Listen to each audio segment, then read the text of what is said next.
Cameron for OCTV, and I'm in another fire hall. This is a great place. We're up in Addison Township, and we're talking to the chief today. Chief, thanks for your time. Thank you. It's good to see you. Nice to see you. Can you tell us a little bit about exactly who you are, what your title is, and then a little bit about this building we're sitting in? All right. Well, my name's Jerry Morawski. I live here in the township, probably since actually 1985. Yep. Okay.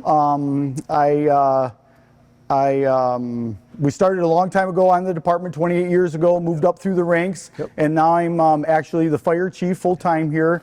Couldn't ask for a better job. I love doing what I do and supporting the community and different things and helping out all the issues and problems that we have and trying to solve those issues. But yeah, it's the fire department, 28 years.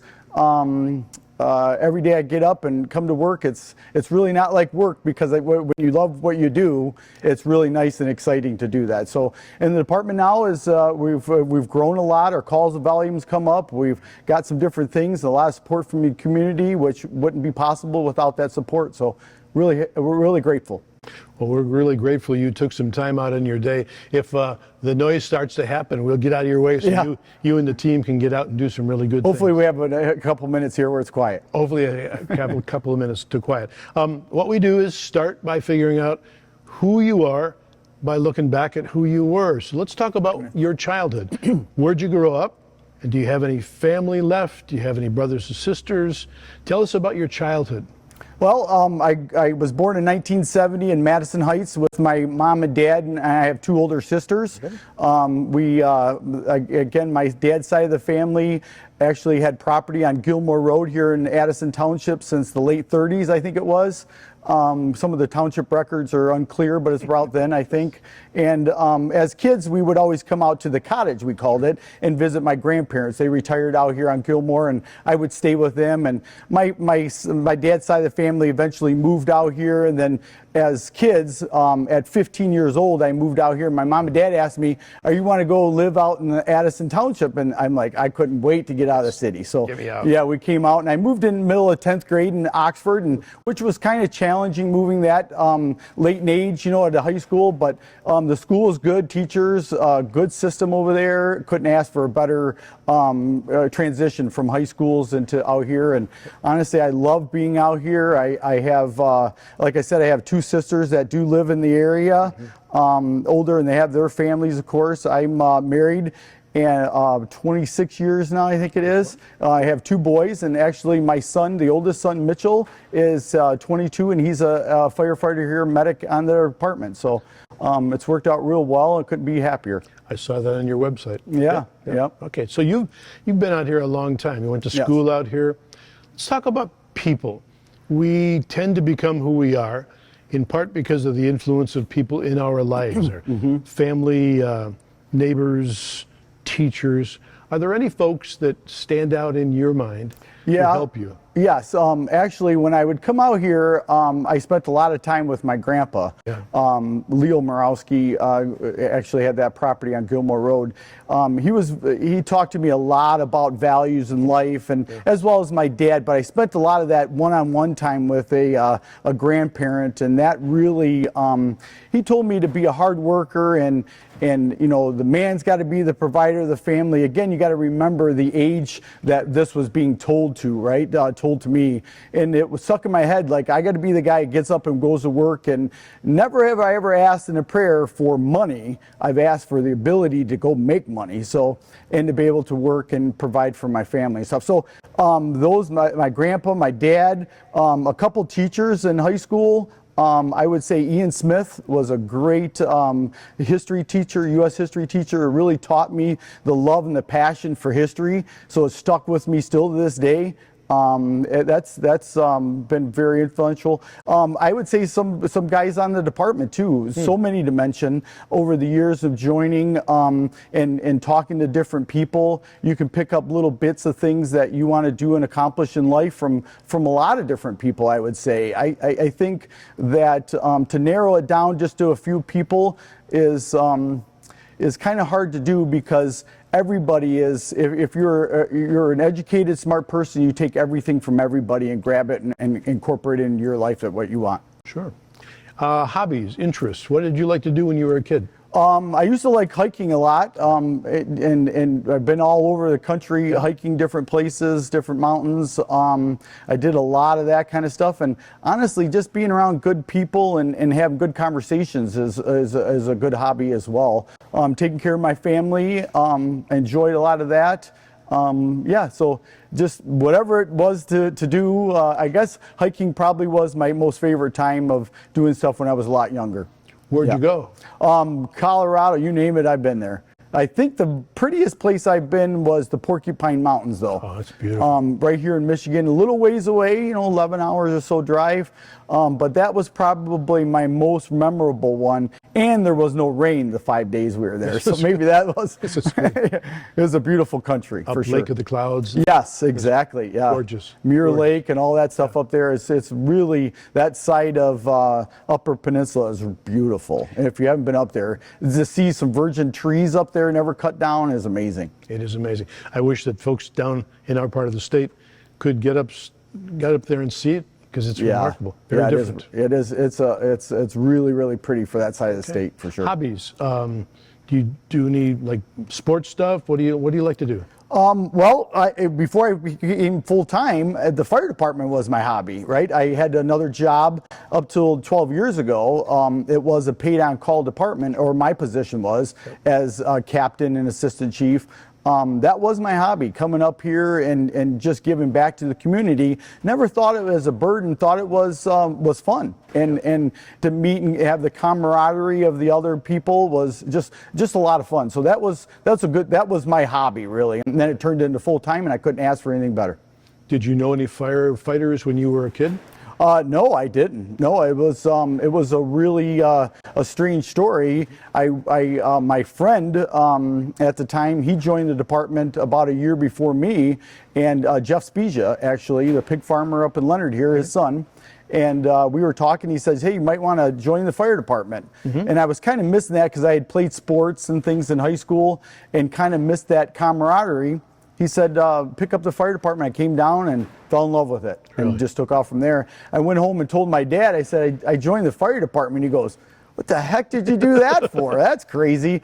As we got going, he understood what we were doing. He was very proud of me and what I've accomplished in my career. I'll bet so. So you have brothers and sisters? I have two sisters. Yep, two sisters, and close with the brother-in-laws as my brothers, because I didn't have any brothers, and kind of close cousins by and stuff. So yeah, yep. Well, it's good life, sounds like. Yeah. Oh yeah. I had a good childhood too. Sure. So these are things that for all of us we are a product of growing up, who we were and our families and the people. Sounds like your grandpa and your dad had a big influence on you. Yes. And you grew up out here. What a lovely place after you were 16 to grow up.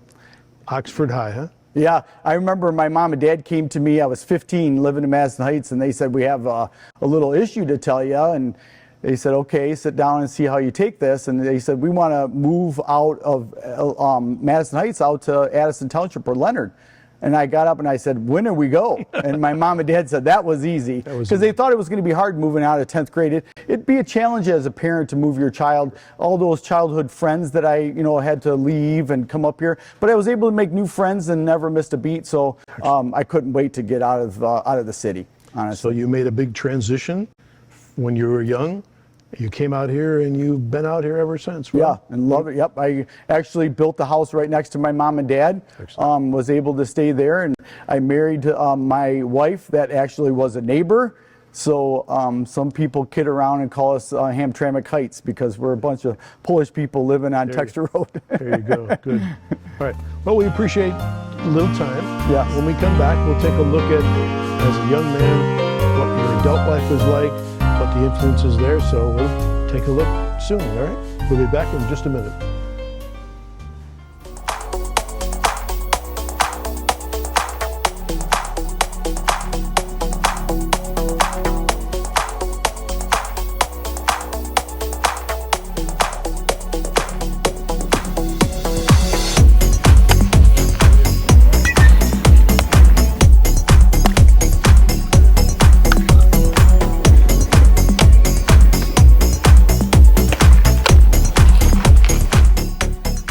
Okay, we got you through high school. You got you through high school. I didn't do anything.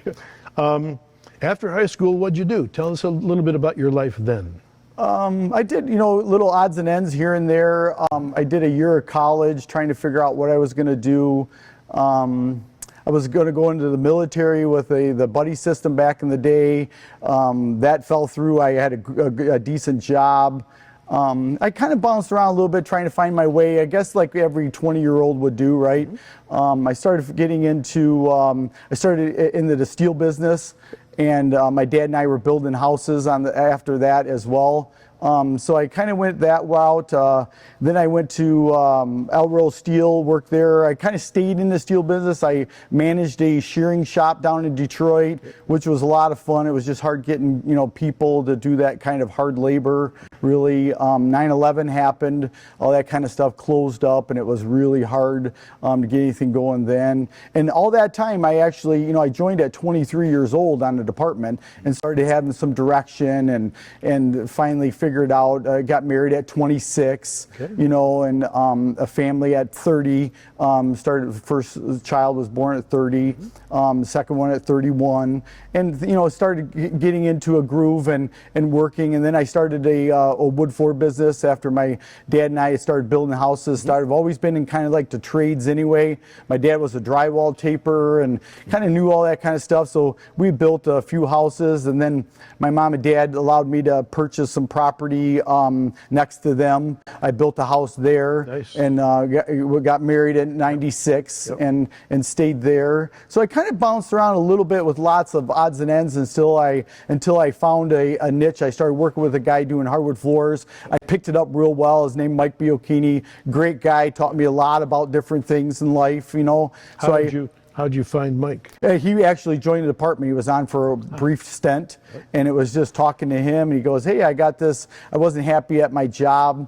And he said, "Hey, I'll let you do some of this." And I started doing that. And then I went with Elrow Steel back to them for about a 2-year stint. And I realized I just couldn't sit there at a desk. I wasn't that guy to inside sales, and move along. And got kind of brought away from there and turned into my own business. And I met another guy, Brad, and I started a really nice guy. Him and I almost like brothers. I didn't have a brother, missed that kind of relationship in my life, and met that guy, and such a great connection. Him and I started our own company, and we did really well. Flooring? Yeah, he passed away unexpectedly, and I kept the company going and was able to make money and support the family. My wife went off to school and raising kids, and everybody goes through that time where it's a little tough, but you keep forward and your head down and kind of get through it all. It wasn't always easy, of course, but we made it through, and she's now an ultrasound tech and makes decent money, and now that I'm in the fire department and still do wood floors on the side, more or less to keep in shape. I don't want to stay stagnant. My grandpa always said we're made to move, so as long as you keep moving, you'll keep living. Grandpas do have a way of taking truth and making it in chewable bites, don't they? Exactly, sure do. That's good. So you're out here, you've got a business, and you're doing fire on the side. Yes. Is that a time when it was just fire, or was fire EMS together in those days? Yeah, Addison Township has been transporting for years, since the 80s. So we were the medical fire part. So back in 93 I joined, went to a medical class and fire school, got that all done. 96 I got married, kind of moved up through the ranks there as well. 2 years as sergeant, next 2 years lieutenant, then a captain 4 years later, stayed there for quite a while. Always went out for classes and got more knowledge, so I can and help here at Addison with the knowledge that I got outside, different trainings and things like that throughout those years, while maintaining the house life and a regular job, I guess. Now, when you were starting out, could you ever foresee yourself being in a position where you were where you're sitting today, the chief of the operation here? No. I remember telling some people here on the department, my goal was to get to captain. I do remember that, and I had to get some more medical experience and training. I had to get my EMT license in order for me to feel comfortable with that. So I did that, and I did prepare myself for that position, I guess. And I knew I wanted to be captain and stay there, right? I didn't think it was ever going to be a career here at Addison, but I loved our department, I loved our community, and I wanted to help out, right? So I kept at that position, thought that, and how it came to chief, I have no idea. The stars aligned and things went right, and you know, maybe it's the people that I've had in my life that told me to always be honest and do what you say you're going to do. Lots of people like that. I'll do this, do that, and nothing gets accomplished. I make sure it gets done, and it's correct. I try to. Did you and your wife and your boys ever get a chance to travel, see any of the country? Oh yeah. We've been all over the place too. We took a nice trip out to Boston, Florida. We've been down there a few times with, other families. And my boys did a lot of travel soccer. They were both pretty good at that, and we traveled around and met that soccer family, I guess you could say. Anybody out there who's doing soccer knows what I'm talking about. That was a lot of fun. A lot of one-on-one time driving back and forth with my boys, and always made that time for them. And of course, now that they're older, I still wanted more of that time now, that that 10, 11-year-old time. But I got quite a bit of time, and I've been very fortunate. I can't thank God enough for that amount of time I was able to spend with my boys, and made that a priority in my life to hang out with my family. Got it. Excellent. So it sounds like you've got a lot of good memories of those. Oh yeah. Oh, for sure. Good. Yeah. All right. Let's say, if you were talking to young men in their, just say 30, today, what kind of counsel would you give them about jobs or careers or life? What would you say to a younger person, to a young man who's just getting started like you were? Well, it's a very unique time right now. When I was younger, trying to get out of the fire department, I knew at 23 I wanted to do this. And I kind of searched around a little bit for a full-time position, but it was really hard. There was one position, and there was 300, 400 guys for that position, right? And now it's 300 positions, and there's 2 people. Really unique time right now.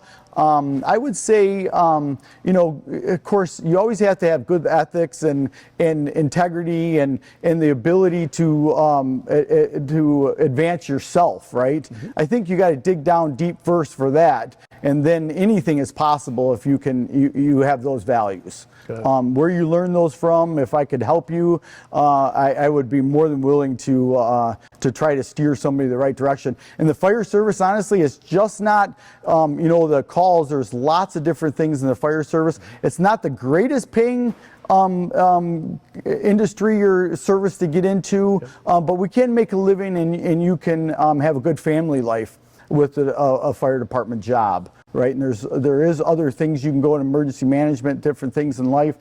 So starting out at the beginning, just having those core goals or values, I should say, things in life, anything you want to pursue should kind of fall in place. Values are pretty critical to be successful. For some people, there's a faith component to their values. Is there a faith component to your values? I would say, definitely. Okay. Again, I said earlier, I never prayed for money. I always prayed for the ability to go to work, right? Okay. So those kind of things, having, family and faith, it definitely is. Got it. Excellent. All right. So you've got you through to getting a career going. In the next segment, we'll take a look at the life in the last maybe 10 years or so, and then look a little bit ahead. So all right, we'll just check it out. Thanks.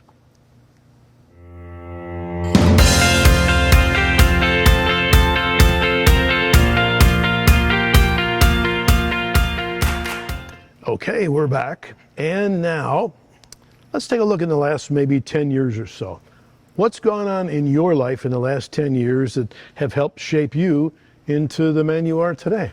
12 years ago, I was hired full-time here, asked by a lot of the guys here in the department, gals, members, I should say, said, hey, maybe you should be, I was the assistant chief, maybe step up to that role. did that, and again, honestly, we said it before, I couldn't ask for, it's so happy to have that opportunity. In 12 years, we've done a lot of stuff here in the department. My family, my wife and children are grown up. We watched them play a bunch of soccer, traveled around. Again, I said that before, that one-on-one time with a teenager. You need more than 5 minutes to get a teenager to talk to you. So those hours of traveling, it was really nice. We've done a lot of traveling, my wife and I and the boys. We tried to do it always with them. And we weren't the couple that go off by ourselves. We always took our kids with us. Really happy to have that opportunity to do that. You know, just progressing into the department every day. We've had some good people retire out of the department, which is really hard to deal with. In trying to, we had some people that actually were the brick and mortar of the department leave and retire. So that's challenging to try to move forward in the department and try to get that knowledge back again. You know, there's a bunch of us here that have, you know, 15, 20 years on, and then there's a lot of people that have 3 and 4 years on. We don't have that middle again. So it's, it's teeter-tottering and unbalanced, right? So how do you then deal with that challenge in your department? How do the more experienced folks help pass on what they know to the folks who are new and willing to learn, I guess? I think the best way to do it right now, and we've had a lot of good comments, we train, the full-timers train every single day. We invite people up for that training. We have a lot of newer people do get that knowledge and training. We train every Wednesday, which is unusual for a lot of departments, rural departments or smaller departments, but we don't have a lot of calls, so we have to make that training in it, and we don't. And our trainings I'm very strict. I got a little bit of military mindset. If we don't do it right the first time, we do it again. So that way you have confidence in that person that I did do it right. I do understand what it feels like. I want to do that again, right? And do it completely and correctly. So that's a big thing we do here. I instill a lot of, you know, somebody take some time and talk to the newer people and get them up to speed, because it's going to make our job easier, right? Sure. Very difficult though, paid on call. People aren't signing up for this job anymore to do it as a hobby like I did, or be a part of the community. And if somebody does, unfortunately, we get 2 or 3 years, 4 years maybe out of somebody, and then they realize their life went in a different direction, and then they quit the department. And I'm grateful for that 3-4 years, but then there's a knowledge again leaving the department. So if you were to talk to men and women who are watching your show, what would you say to them to make them at least consider coming and being a part of your team? Everybody wants to be part of a winning team, and we have a lot of pride up here and make you feel like you're a part of something if you come join our department. That's what I like to say. I wear my shirt proudly that says Addison on it, and I instill everybody else to do the same. We just can't be thankful enough, and I've said this before, of what the taxpayers have given us, and to be able to accomplish, and I take it seriously. I live here and I pay taxes as well, and it is hard paying that tax man my dollars, right? But I know that we're a frugal department and we take care of what we have to with the money that we have. You've got a lot of wonderful looking equipment. To my amateur eyes, this looks like great stuff. I'm sure there's both a lot of money invested and also a lot of work to take care of this. Yes, and honestly, you say that, and back to that, when I first started 10 years ago, actually 11 years ago, I came up with the plan that I had to use our capital money, and I had to plan out, because I wanted to make things easier for paid on call, right? We had 4 different trucks here at first, and you had to learn each truck. They had their own little problems and issues that you had to know.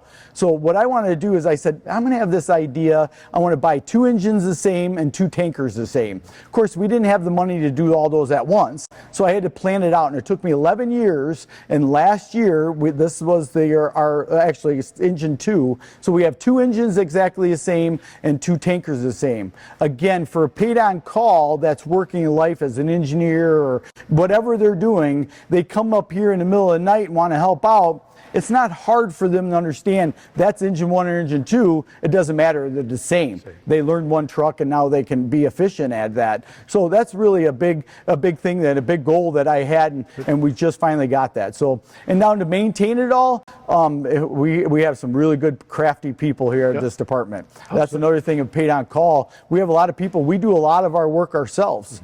Unless it has to be certified, then we send it out. But valve changing, lights, all that kind of stuff, we do it here. We don't have a guy come in here for $100 an hour to fix this stuff. Yes, we do it ourselves. Excellent. Okay. Tell us about your team. How many on the staff? There is 20 of us now in the department. 9 of us are full-time. The remaining are paid-on-call members that do work, when a call happens, or there is some shifts up here to fill up for the full-timers off. But Angela is our office manager. She's a firefighter EMT. She's here Monday through Friday, really helpful for me. She keeps us all in line. I bet so. She does a great job. And then I have assistant chief that's full-time, and then, of course, all the other members are medics. Angela and myself are only EMTs.